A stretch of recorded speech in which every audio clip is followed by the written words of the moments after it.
ఇప్పటివరకు ఎవరైనా మన ఛానల్ని సబ్స్క్రైబ్ చేసుకోకపోతే ఇప్పుడే సబ్స్క్రైబ్ చేసుకోండి. పక్కన ఉన్న బెల్ ఐకాన్ క్లిక్ చేసి ఆల్లో పెట్టుకోండి. నేను పెట్టే లేటెస్ట్ వీడియోస్ అన్ని మిస్ అవ్వకుండా చూడొచ్చు. ఒక సెకండ్ క్రితం మీ ఇంటిలో లైట్లన్నీ కూడా ఎలక్ట్రిసిటీ కారణంగానే వెలిగాయి. ఎయిర్ కండిషనింగ్ ఎలక్ట్రిసిటీ కారణంగానే ఆన్ అయింది. టీవీ కరెంట్ కారణంగానే ప్లే అవడం మొదలుపెట్టింది. రిఫ్రిజిరేటర్ కరెంట్ కారణంగానే అందులో ఉన్న వస్తువులన్నింటినీ కూడా చల్లగా ఉంచుతూ పాడవకుండా చూసుకుంటుంది. సో మీ చుట్టుపక్కల ప్రాంతాలలో ఏవైతే ఎలక్ట్రిక్ వస్తువులు ఉన్నాయో అవన్నీ కూడా వేరు వేరు రకాలుగా తయారైన కరెంటు ద్వారానే పనిచేస్తూ ఉన్నాయి. అంటే వాటర్ ద్వారా కావచ్చు, గ్యాస్ ద్వారా కావచ్చు, విండ్ ద్వారా కావచ్చు, వేరే ఏదైనా మార్గాలలో కావచ్చు తయారైన కరెంటు కొన్ని వందల వేల మైళ్ళ దూరం నుంచి ట్రావెల్ చేసి మన ఇంటికి వస్తుంది. ఫర్ ఎగ్జాంపుల్, మీరు లాస్ ఏంజలస్లో ఒక లైట్ స్విచ్ని ఆన్ చేశారనుకుందాం. అప్పుడు వాషింగ్టన్లో ఒక టర్బైన్ తిరగడం మొదలు పెడుతుంది. మీకు ఒక విషయం తెలుసా? ఎలక్ట్రిక్ గ్రిడ్స్ అనేవి ఈ ప్రపంచంలోనే అత్యంత అద్భుతమైన మెషిన్స్ అని చాలా మంది అభిప్రాయపడుతూ ఉంటారు. ఎందుకో తెలుసా? ఇవి కాంటినెంట్స్ మొత్తంగా స్ప్రెడ్ అయి ఉంటాయి. బట్ అయినప్పటికీ కూడా వీటిలో ఎక్కడా కూడా మనం ఎప్పుడు కూడా డ్యామేజ్ని అయితే చూడం. ఫర్ ఎగ్జాంపుల్, వాటర్ సిస్టమ్స్నే తీసుకోండి. ఏదైనా ఒక స్టోరేజ్ రిజర్వాయర్లోని ట్రీట్మెంట్ ప్లాంట్లో ఎక్స్ట్రా సప్లై కనుక ఉన్నదనుకోండి, అప్పుడు ఆ ట్రీట్మెంట్ ప్లాంట్కి కనెక్ట్ అయ్యే పైప్స్లో కొంతవరకు వాటర్ ఎక్స్ట్రా సప్లై అవుతుంది. అండ్ ఆ తర్వాత అక్కడ నుంచి మన ఇంటి వరకు ఉన్న పైప్స్లో వాటర్ కొంచెం ఎక్స్ట్రా సప్లై అవుతుంది. అది కూడా ఎప్పుడు మనకి డిమాండ్ అనేది పెరిగితేనే.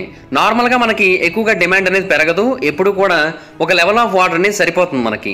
కానీ ఎలక్ట్రిసిటీ విషయంలో అలా కాదు. మన లైట్స్ కావచ్చు, టీవీ కావచ్చు, మైక్రోవేవ్ ఓవెన్స్ కావచ్చు, ఇవన్నీ కూడా పూర్తిగా ఎలక్ట్రిసిటీతోనే పనిచేస్తూ ఉంటాయి.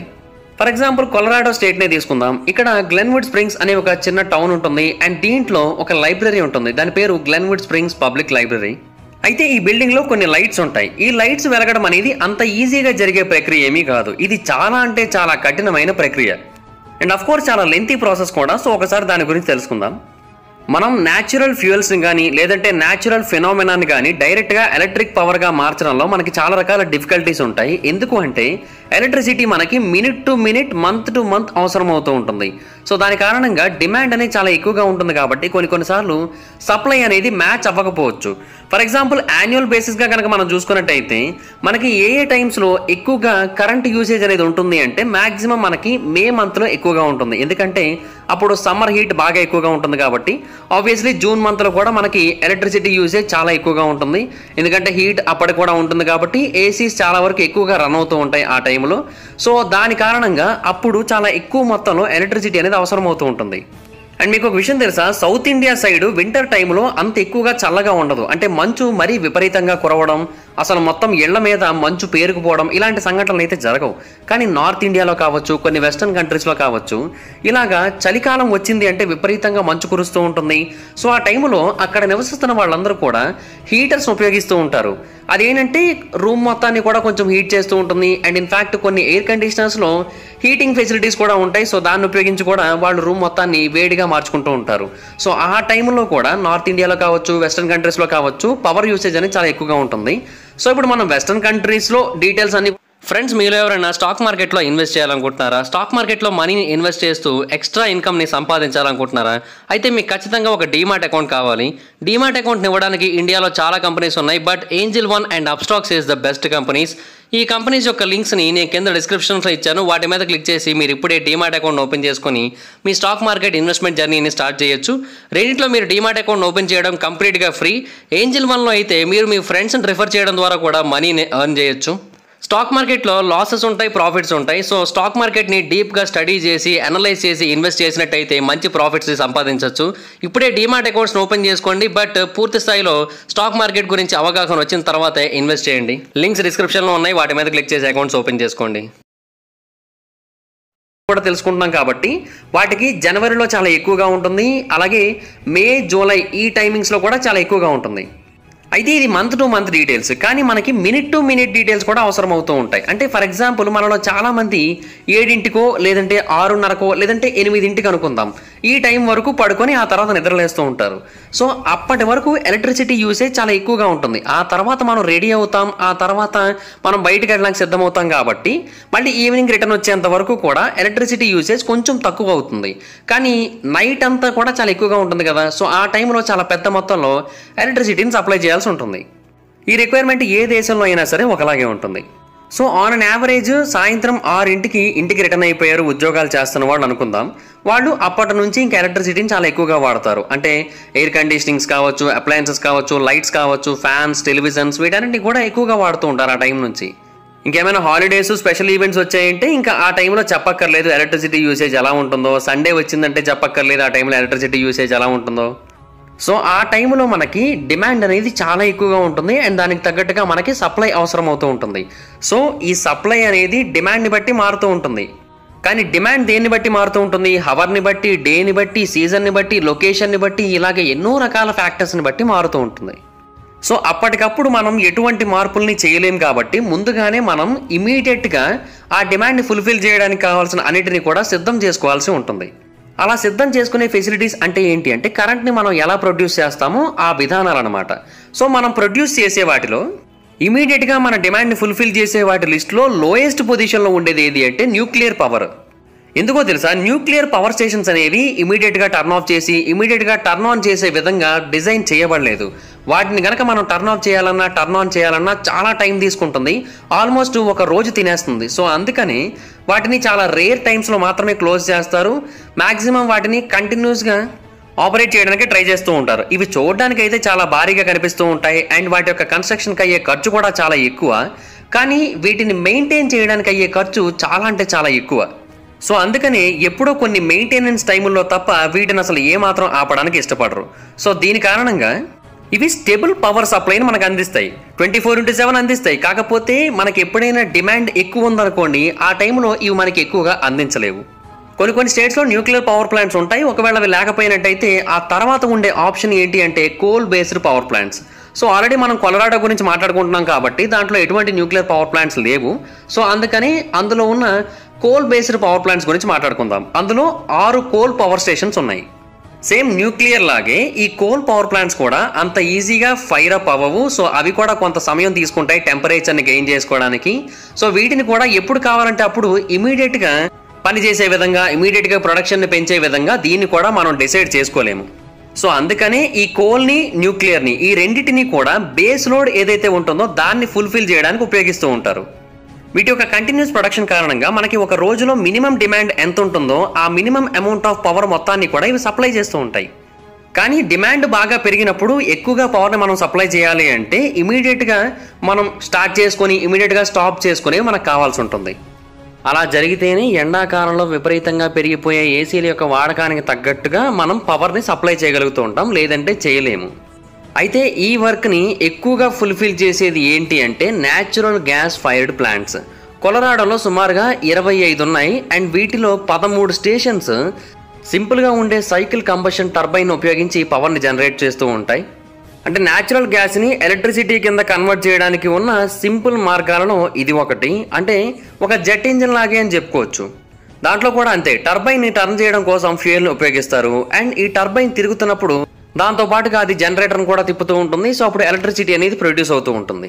అండ్ కొన్ని advanced natural gas power plants ఉంటాయి. ఇవి హాట్ ఎగ్జాస్ట్ని కూడా రికవర్ చేసుకొని దాన్ని కూడా ఎలక్ట్రిసిటీ కింద కన్వర్ట్ చేస్తూ ఉంటాయి.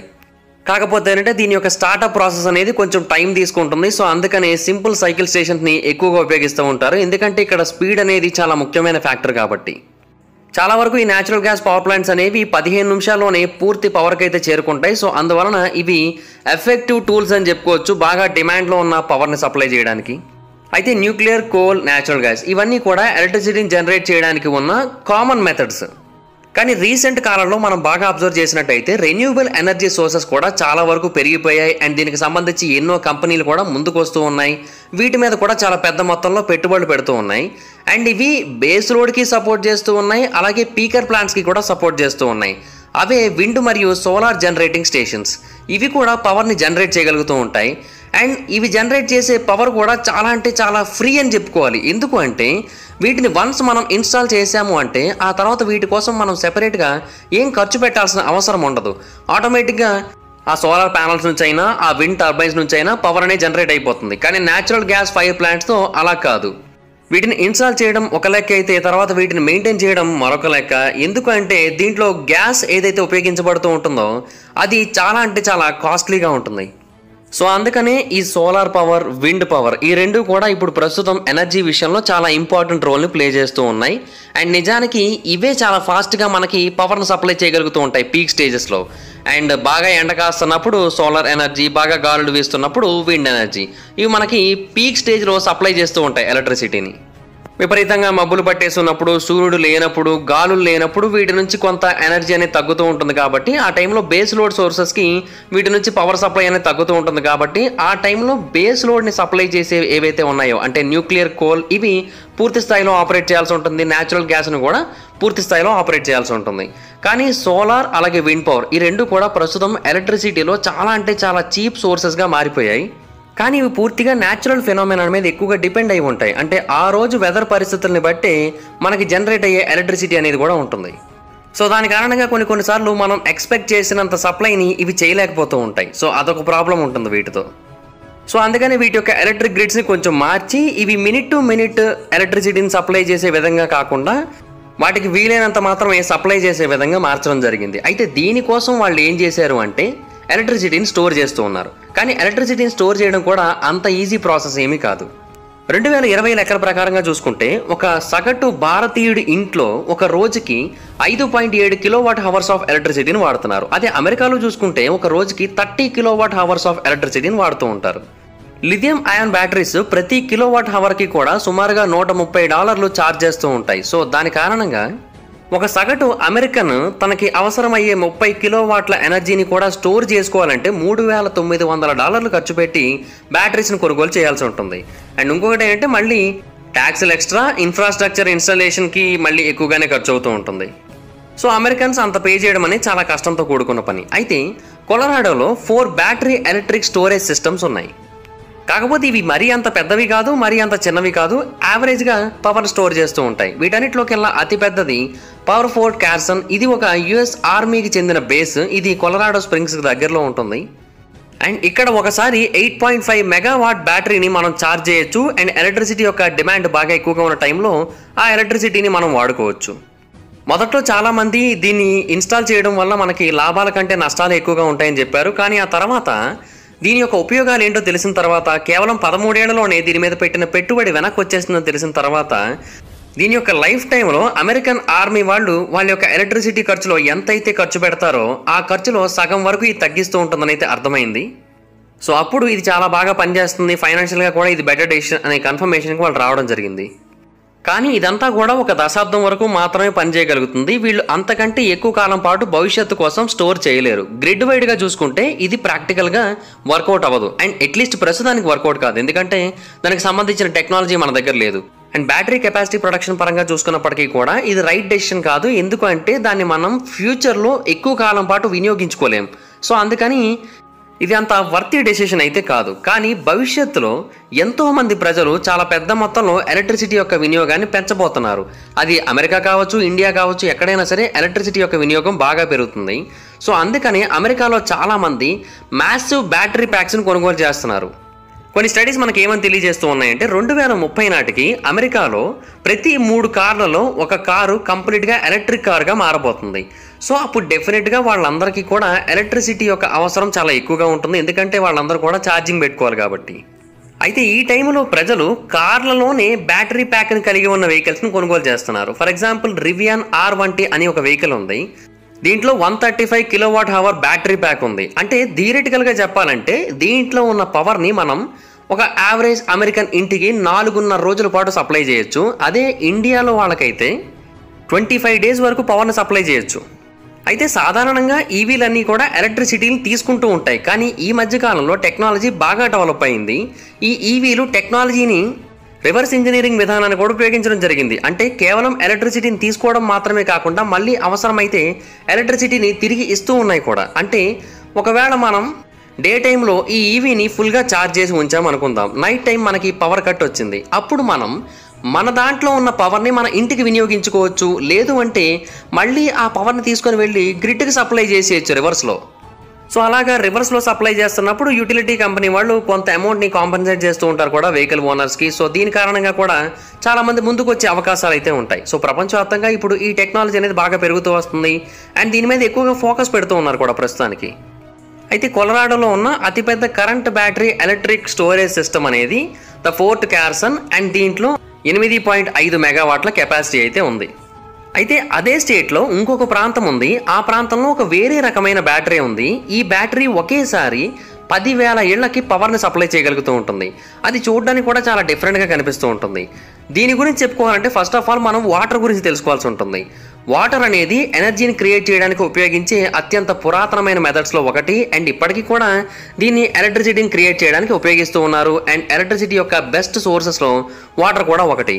హైడ్రో ఎలక్ట్రిక్ పవర్ కూడా ఈ ప్రపంచంలోని ఎంతో మందికి ఎలక్ట్రిసిటీని అయితే సప్లై చేస్తూ ఉంది. కాకపోతే దీని కారణంగా ఒక పాజిటివ్ ఉంది, ఒక నెగిటివ్ ఉంది. ఫస్ట్ నెగిటివ్ ఏంటి అంటే దీని కారణంగా నదులు, సరస్సులు లాంటివి పూర్తిగా ఎండిపోవడం జరుగుతుంది. అండ్ దీని కారణంగా పాజిటివ్ ఏంటి అంటే కార్బన్ ఇంపాక్ట్ అనేది ఆల్మోస్ట్ 0 స్టేజ్లో ఉంటుంది. సో దాని కారణంగా ఈ హైడ్రో అనేది కూడా కంప్లీట్గా గ్రీన్ ఎనర్జీయే, అంటే విండ్ మరియు సోలార్ ఎనర్జీల టైపే ఇది కూడా. అండ్ ఆఫ్ కోర్స్ ఇది కూడా రిలయబుల్ ఎనర్జీయే. అంటే థియరీ ప్రకారంగా హైడ్రో ఎలక్ట్రిక్ డ్యామ్స్ని మనం చాలా ఈజీగా కొన్ని నిమిషాల్లోనే స్టార్ట్ చేయొచ్చు, కొన్ని నిమిషాల్లోనే స్టాప్ చేసేయచ్చు. ఈవెన్ వాటిలో మినిమం ఫ్లోని మనం మెయింటైన్ చేసినప్పటికీ కూడా వాటిని మనం పూర్తి స్థాయిలో ఆపరేట్ చేసేయచ్చు. అంటే న్యాచురల్ గ్యాస్ పవర్ ప్లాంట్స్ ఎలా అయితే ఉంటాయో సింగిల్ సైకిల్ పీకర్ ప్లాంట్స్ లాగా ఇవి కూడా పనిచేస్తూ ఉంటాయి. ఇవి కూడా డిమాండ్కి తగ్గట్టుగా మనకి పవర్ని సప్లై చేస్తూ ఉంటాయి. కానీ ఎప్పుడైతే అప్ స్ట్రీమ్లో వాటర్ ఎక్కువగా ఉంటుందో అప్పుడు మాత్రమే ఇవి పర్ఫెక్ట్గా పనిచేస్తాయి. మెయిన్గా కొలరాడో లాంటి ప్రాంతాల్లో ఏంటంటే ఎప్పుడు కరువు కొనసాగుతూనే ఉంటుంది. సుమారుగా 20 ఏళ్ల పాటు ఎంతో కొంత కరువు ఆ ప్రాంతంలో కొనసాగుతూ ఉంది. సో ఇలాంటి ప్రాబ్లమ్స్ ఉన్న చోట కొంచెం ఇబ్బందే. కానీ హైడ్రో ఎలక్ట్రిక్ డ్యామ్స్ సింపుల్గా పొటెన్షియల్ ఎనర్జీని ఎలక్ట్రికల్ ఎనర్జీ కింద కన్వర్ట్ చేస్తూ ఉంటాయి. సో అవే వీటి యొక్క ప్రత్యేకత. సో దాని కారణంగా ఈ హైడ్రో ఎలక్ట్రిక్ పవర్ ప్లాంట్స్ కూడా రివర్స్లో పనిచేయగలుగుతూ ఉంటాయి. సో ఇందాక నేను చెప్పాను కదా ఒక వింతైన బ్యాటరీ 10,000 ఇళ్లకి పవర్ సప్లై చేస్తుందని. అదే క్యాబిన్ క్రీక్ జనరేటింగ్ స్టేషన్. ఇది ఒక రిజర్వాయర్ బేస్డ్ వాటర్ స్టేషన్. కొన్నిసార్లు ఎలక్ట్రిసిటీ చాలా చీప్గా అందుబాటులోకి వస్తుంది. అండ్ విండ్ మరియు సోలార్ ఎనర్జీస్ చాలా పర్ఫెక్ట్గా వాటి యొక్క పనిని పూర్తి చేస్తూ ఉన్నాయి. సో ఆ టైంలో మనకి దీని నుంచి పవర్ సప్లై అవసరం లేదు అనుకున్నప్పుడు ఇది దీని యొక్క వాటర్ మొత్తాన్ని కూడా పైభాగంలో ఉన్న హయ్యర్ ఎలివేషన్ రిజర్వాయర్కి పంపింగ్ చేస్తుంది. అయితే ఎప్పుడైతే ఎలక్ట్రిసిటీ ఎక్స్పెన్సివ్గా మారుతుందో, డిమాండ్ విపరీతంగా పెరుగుతుందో ఆ టైంలో ఇదేం చేస్తుంది, మళ్ళీ ఆ వాటర్ మొత్తాన్ని కూడా కిందన ఉన్న రిజర్వాయర్కి పంపిస్తుంది టర్బైన్స్ ద్వారా. సో అప్పుడు మళ్ళీ పవర్ అనేది జనరేట్ అవుతుంది ఈ మార్గ మధ్యంలో. సో ఇటు కిందన ఉన్న ప్రాంతాలకి నీటిని సప్లై చేయగలుగుతూ ఉంటుంది, మరొక పక్క పవర్ ప్రొడక్షన్ కూడా ఏమాత్రం డిస్టర్బెన్స్ క్రియేట్ అవ్వకుండా మెయింటైన్ చేయగలుగుతూ ఉంటుంది. ఓకే, ఇప్పటి వరకు మనం ఎలక్ట్రిసిటీ ఎలా జనరేట్ అవుతుంది, ఎలాగ మెయింటైన్ అవుతుంది ఇవన్నీ కూడా తెలుసుకున్నాం కదా. బట్ ఎంత పర్ఫెక్ట్గా జనరేట్ చేసినా, ఎంత పర్ఫెక్ట్గా మెయింటైన్ చేసినప్పటికీ కూడా మొదట్లో మనం చెప్పుకున్న లైబ్రరీలోని లైట్లకైతే మాత్రం ఇది రీచ్ అవ్వాల్సి ఉంటుంది కదా. అప్పుడు మాత్రమే ఆ లైట్లు వెలుగుతూ ఉంటాయి కదా. అది ఎలా రీచ్ అవుతుందని తెలుసుకుందాం. మనలో చాలామంది ఈ విషయాన్ని అబ్జర్వ్ చేసే ఉంటారు. మన సిటీస్కి లేదంటే మన టౌన్స్కి దగ్గరలో, అంటే అట్లీస్ట్ సిటీ అవుట్స్కర్ట్స్లో కొన్ని పవర్ ప్లాంట్స్ ఉంటాయి. ఆ పవర్ ప్లాంట్స్ నుంచి మనకి పవర్ సప్లై అవుతుంది. ఒకప్పటి కాలం నాటి గ్రిడ్స్ ఇలాగే ఆపరేట్ అయ్యేవి, కానీ ఇప్పుడైతే అలా ఆపరేట్ అవ్వట్లేదు. అండ్ ఇంకొకటి ఏంటంటే గత దశాబ్ద కాలంగా చాలా రకాల మార్పులు వచ్చాయి. బట్ స్టిల్ వరల్డ్ వైడ్గా పవర్ సప్లైలో ఇప్పటికీ కూడా కోల్దే పై చేయి అని చెప్పుకోవచ్చు. అండ్ ఇన్ఫ్యాక్ట్ మనం ఇప్పుడు దేని గురించి అయితే మాట్లాడుకుంటున్నామో ఆ కొలరాడోలో కూడా 42% పవర్ అనేది కంప్లీట్గా కోల్ నుంచే వస్తుంది. అంటే ఆ స్టేట్కి వచ్చే మొత్తం ఎలక్ట్రిసిటీలో ఆల్మోస్ట్ 50% కేవలం 6 ప్రాంతాల నుంచే వస్తుంది. అంటే 6 కోల్ పవర్ స్టేషన్స్ ఉన్నాయి కదా, వాటి నుంచే వస్తుంది అనమాట. సో వాటి నుంచి మొత్తం స్టేట్ మొత్తానికి కూడా పవర్ను సప్లై చేయాల్సి ఉంటుంది. కొన్నిసార్లు చాలా లాంగ్ డిస్టెన్సెస్కి కూడా ఈ పవర్ని సప్లై చేయాల్సి ఉంటుంది. అయితే లాంగ్ డిస్టెన్స్ ట్రాన్స్మిషన్ ఎలా జరుగుతుంది అంటే చాలా సింపుల్, వైర్ల ద్వారానే జరుగుతుంది. కాకపోతే ఇక్కడ ఒక ప్రాబ్లం ఉంది. అదేంటి అంటే మీరు ఎంత దూరం వరకు ఎలక్ట్రిసిటీని పంపిస్తారో అంత ఎక్కువగా మీరు ఎలక్ట్రిసిటీని కోల్పోయే అవకాశాలు ఉంటాయి. అంటే హీట్ కింద కన్వర్ట్ అయిపోతూ ఉంటుంది. సో ఈ అన్అవాయిడబుల్ కన్వర్షన్ ఆఫ్ హీట్ కారణంగా మనం చాలా పెద్ద మొత్తంలో ఎలక్ట్రిసిటీని కోల్పోతాం. అదే మనం ఎలక్ట్రిసిటీ యొక్క ప్రొడక్షన్ని సెంట్రలైజ్ చేసామనుకోండి, దాని యొక్క ఖర్చు కూడా మనకి చాలా తక్కువ అవుతుంది. అండ్ వాటిని ట్రాన్స్మిట్ చేయడం కూడా చాలా ఈజీ అవుతుంది. ఇప్పుడు ప్రతి ఇంటికి, ప్రతి బిజినెస్కి, ప్రతి బిల్డింగ్కి కూడా ఖచ్చితంగా ఒక ఎలక్ట్రిక్ గ్రిడ్తో కనెక్షన్ అయితే ఉంటుంది. ఇది ఆల్టర్నేటింగ్ కరెంట్ పవర్ని అయితే సప్లై చేస్తూ ఉంటుంది. యాక్చువల్గా ఒకప్పుడు డైరెక్ట్ కరెంట్ని సప్లై చేసేవారు. కాకపోతే ఆ తర్వాత మొత్తం ఎంతోమంది రీసెర్చర్లు ముందుకు వచ్చారు. టెస్లా, వెస్టింగ్ హౌస్, ఎడిసన్ వీళ్ళందరూ కూడా ఎన్నో రకాల పరిశోధనలు చేసి ఏసీ పవర్ని పంపించడమే చాలా ఈజీ అనే విషయాన్ని అయితే తెలియజేశారు. అంటే మెయిన్గా ట్రాన్స్ఫార్మర్స్ను ఉపయోగించి హయ్యర్ మరియు లోవర్ వోల్టేజెస్లో పంపించేటప్పుడు ఏసీ పవర్ను పంపించడమే చాలా అంటే చాలా ఈజీగా మారుతుంది. అండ్ ఇంకొకటి ఏంటంటే ఒక పవర్ యొక్క వోల్టేజ్ ఎంత ఎక్కువగా ఉంటే మనం ఎలక్ట్రిసిటీని కోల్పోయేది అంత తక్కువగా ఉంటుంది. అండ్ మెయిన్గా చెప్పాలంటే మనం నార్మల్గా పంపించే వోల్టేజ్తో కంపేర్ చేసినట్టయితే రెట్టింపు వోల్టేజ్తో కనుక మనం పవర్ని పంపించినట్టయితే మనం చాలా తక్కువ మొత్తంలో ఎలక్ట్రిసిటీని కోల్పోయే అవకాశాలు అయితే ఉంటాయి. సో అప్పుడు మనకి లాసెస్ చాలా తక్కువగా వస్తాయి. కొలరాడోలోని 2వ అతిపెద్ద power plant the Craig generating station. దీని నుంచి 2 హైయెస్ట్ వోల్టేజ్ ట్రాన్స్మిషన్ లైన్స్ ఉంటాయి. ఆ 2 కూడా అక్కడికి బాగా దూరంగా ఉన్న రిఫిల్ అనే ఒక నగరానికి కనెక్ట్ చేస్తూ ఉంటాయి. ఈ లైన్స్ అన్నీ కూడా 345 కిలోవాట్స్ పవర్ దగ్గర ఆపరేట్ అవుతూ ఉంటాయి. అండ్ ఇది సుమారుగా 75 మైళ్ళ పొడవు వరకు ఉంటుంది ఈ మొత్తం ట్రాన్స్మిషన్ అంతా కూడా. అంటే సుమారుగా 120 కిలోమీటర్లు క్రెయిగ్ నుంచి రిఫిల్ వరకు. సో ఈ క్రమంలో మనం 3.2% ఆఫ్ ఎలక్ట్రిసిటీని కోల్పోవడం జరుగుతుంది. అఫ్కోర్స్ ఇది చాలా చిన్న అమౌంట్ లాగే కనిపిస్తూ ఉంటుంది, బట్ స్టిల్ ఇది పెద్ద అమౌంటే. బట్ ఇది హై వోల్టేజ్ ట్రాన్స్మిషన్, సో అందువలన మనకి కేవలం 3.2% మాత్రమే ఎలక్ట్రిసిటీ లాస్ అనేది జరుగుతూ ఉంటుంది. కాకపోతే ఇంకా డెన్స్లీ పాపులేటెడ్ రీజన్స్ ఉంటాయి. అంటే న్యూఢిల్లీ, ముంబై, న్యూయార్క్, మన్హట్టన్ ఇలాంటి ప్రాంతాలకి ఇంకా ఎక్కువగా పవర్ని సప్లై చేయాల్సి ఉంటుంది. కాబట్టి దానికి ఇంకా పెద్ద మొత్తంలో వోల్టేజ్ లైన్స్ అవసరం అవుతాయి. సో అలాంటి సిచ్యువేషన్లో 765 కిలోవాట్స్ పవర్ లైన్ని వినియోగిస్తూ ఉంటారు. సో ఇదే ప్రస్తుతం యుఎస్లోని highest voltage transmission standard. So దీని ప్రకారంగా చూసుకున్నట్టయితే మనకి పవర్ లాస్ చాలా తక్కువ అవుతుంది. ఇటువంటివి యూఎస్లో చాలా తక్కువ లైన్స్ ఉన్నాయి. ఒకటి క్యూబెక్ నుంచి న్యూయార్క్ స్టేట్ వరకు కనెక్ట్ అయి ఉంటుంది. అండ్ ఇంకొకటేమో ఇలినాయిస్ నుంచి వర్జీనియా వరకు ఉంటుంది. సో 345 కిలోవాట్స్తో కంపేర్ చేసినట్టయితే దీంట్లో సుమారుగా 6 రెట్లు ఎక్కువగా ఎలక్ట్రిసిటీ అనేది క్యారీ చేయబడుతుంది. సో దాని కారణంగా దీంట్లో ప్రతి 100 మైళ్ళకి కేవలం 0.6% లాస్ మాత్రమే ఉంటుంది మనకి. సో ఇందాక 3.2%తో పోలిస్తే ఇది చాలా తక్కువ. సో అందుకనే మనం ప్రస్తుతం అబ్జర్వ్ చేసినట్టయితే ఎక్కడ చూసినా కూడా హై వోల్టేజ్ లైన్స్ చాలా కామన్గా మారిపోయాయి. చాలా చోట్ల హై వోల్టేజ్ బాక్సులు, high voltage grids, high voltage lines ఇవన్నీ కూడా కనిపిస్తూ ఉన్నాయి. కాకపోతే ఇక్కడ ఇంకొక ప్రాబ్లం ఉంది. అదేంటి అంటే సూపర్ హై వోల్టేజ్ ఆల్టర్నేటింగ్ కరెంట్ని పంపించడం కంటే డైరెక్ట్ కరెంట్ని పంపించడమే చాలా ఈజీ. కానీ ప్రాబ్లం ఏంటంటే మళ్ళీ డైరెక్ట్ కరెంట్ని వోల్టేజెస్ మధ్య గ్యాప్లో పంపించడం చాలా కష్టం అయిపోతుంది. సో ఆల్టర్నేటివ్ కరెంట్తో పోల్చినట్టయితే ఇది ఇంకా ఖర్చు అయిపోతుంది. అండ్ ప్రస్తుతం మన దగ్గర ఉన్న గ్రిడ్స్ అన్నీ కూడా ఏసీకి తగ్గట్టుగానే, అంటే ఆల్టర్నేటివ్ కరెంట్ తగ్గట్టుగానే నిర్మింపబడ్డాయి. సో డీసీని మళ్ళీ ఏసీగా కన్వర్ట్ చేయాల్సి ఉంటుంది. అది కూడా చాలా ఖర్చుతో కూడుకున్న పని. కానీ కొన్నిసార్లు డీసీని డైరెక్ట్గా పంపిస్తూ ఉంటారు. అక్కడికి వెళ్ళిన తర్వాత దాన్ని ఏసీ కింద మారుస్తారు. ఎందుకు అంటే ఇప్పుడు 100 మైళ్ళ దూరానికి ఏసీలో హైయెస్ట్ వోల్టేజ్లో 0.6% వరకు లాస్ ఉంటుందని చెప్పాను కదా. కానీ డీసీ పరంగా చూసుకున్నట్టయితే అది కేవలం 0.45% వరకు మాత్రమే ఉంటుంది 100 మైళ్ళకి. సో వీళ్ళు ఏం చేస్తారంటే మరింత ఎక్కువ దూరాల వరకు, అంటే 1000 మైళ్ళు, 2000 మైళ్ళు ఇలాంటి దూరాలకు పంపాల్సి వచ్చినప్పుడు ఏసీకి బదులుగా డీసీని పంపిస్తారు. ఆ తర్వాత అక్కడికి వెళ్ళిన తర్వాత దాన్ని కన్వర్ట్ చేసుకుంటారు. ఇదే వాళ్ళకి కొంచెం బెటర్గా ఉంటుంది. కానీ ఏది ఏమైనప్పటికీ కూడా చాలా చోట్ల హైడ్రో ఎలక్ట్రిక్ పవర్ ప్లాంట్స్ చాలా తక్కువ కాస్ట్తోనే హ్యూజ్ అమౌంట్ ఆఫ్ ఎలక్ట్రిసిటీని మనకు సప్లై చేస్తూ ఉన్నాయి. సో ఈ టైప్ ఆఫ్ డ్యామ్స్ నిజంగా మనకు ఒక వజ్రాలు లాంటివనే చెప్పుకోవాలి. సో ఇవి చాలా విలువైనవి కాబట్టి వీటిని చాలా జాగ్రత్తగా చూసుకోవాల్సి ఉంటుంది. అండ్ ఇంకోటి ఏంటంటే ఇవి అవసరమైనప్పుడు మనకి ఎలక్ట్రిసిటీని బాగా పంపిస్తూ ఉంటాయి. సో అది కూడా మనకి చాలా మంచి విషయం. అండ్ ఇంకొకటి ఏంటంటే ఈ ఎలక్ట్రిసిటీ గ్రీన్ ఎలక్ట్రిసిటీ, అంటే దీని కారణంగా కార్బన్ ఎమిషన్స్ ఎన్విరాన్మెంట్లోకి రిలీజ్ అవ్వవు. సో అందువలన కూడా ఇది ది బెస్ట్గా మారుతుంది. ఓకే, ఎలక్ట్రిక్ గ్రిడ్స్ వరకు వచ్చింది. మరి ఆ తర్వాత ఓకే మళ్ళీ మనం వెనక్కి రావాల్సి ఉంటుంది. క్రెయిగ్ పవర్ స్టేషన్ నుంచి 345 కిలోవాట్ లైన్ ఉంటుంది కదా, అది ఫ్లాంకింగ్ ఇంటర్స్టేట్ 70 అనే ఒక ప్రాంతానికి చేరుకుంటుంది మధ్యలో. ఆ ప్రాంతంలో చాలా టౌన్స్ ఉంటాయి. వాటన్నిటికీ కూడా ఎలక్ట్రిసిటీ అనేది అవసరం. కానీ 345 కిలోవాట్స్ని కనుక సప్లై చేసినట్టయితే అది మళ్ళీ పూర్తిగా నష్టాలను తీసుకొస్తుంది. ఎందుకంటే వోల్టేజ్ ఎంత ఎక్కువగా ఉంటే కన్స్ట్రక్షన్ కాస్ట్ కూడా అంతే ఎక్కువగా ఉంటుంది. ఒక 355 కిలోవాట్ సబ్స్టేషన్ నిర్మించడానికి $10.7 మిలియన్ ఖర్చు అయితే 230 కిలోవాట్ సబ్స్టేషన్ నిర్మించడానికి కేవలం $7.6 మిలియన్ మాత్రమే ఖర్చు అవుతాయి. సో దాన్ని బట్టి మీరే అర్థం చేసుకోవచ్చు. అలాగే ఒక 345 కిలోవాట్ లైన్ నిర్మించడానికి $4.5 మిలియన్ ఒక మైలు కోసం ఖర్చు అయితే 230 కిలోవాట్ లైన్ కోసం ఒక మైలు కేవలం $2.8 మిలియన్ మాత్రమే ఖర్చు అవుతాయి. సో ఆ రకంగా చూసుకున్నట్టయితే ఇది చాలా అంటే చాలా better option. Of course transmission losses అనేవి కొంచెం ఎక్కువగానే ఉన్నప్పటికీ కూడా ఈ 230 కిలోవాట్ సబ్స్టేషన్స్ని ఎక్కువగా నిర్మిస్తారు. సో ట్రాన్స్మిషన్ లైన్స్ అనేవి చాలా చిన్నగా ఉంటాయి కాబట్టి వీటిలో ఎలక్ట్రిసిటీ లాసెస్ అనేవి చాలా తక్కువగా ఉంటాయి. సో అక్కడి నుంచి ఈ 230 కిలోవాట్స్ సబ్స్టేషన్స్ ద్వారా వెస్ట్, సౌత్, ఈస్ట్ భాగాలకి ఎలక్ట్రిసిటీని అయితే సప్లై చేస్తూ ఉంటారు. అలాగే ఒక 30 నుంచి 50 కిలోమీటర్ల పాటు ఈస్ట్ వరకు వెళ్ళిన తర్వాత అక్కడ లైన్ మరొక సబ్స్టేషన్తో కలుస్తూ ఉంటుంది. అక్కడ నుంచి పవర్ అనేది కేవలం 69 కిలోవాట్స్ వరకు మాత్రమే సప్లై అవ్వడం మొదలు పెడుతుంది. అక్కడ నుంచి గ్లెన్వుడ్ స్ప్రింగ్స్కి వెళుతుంది. అక్కడ నుంచి పవర్ మళ్ళీ 12.47 కిలోవాట్స్కి దిగిపోతుంది.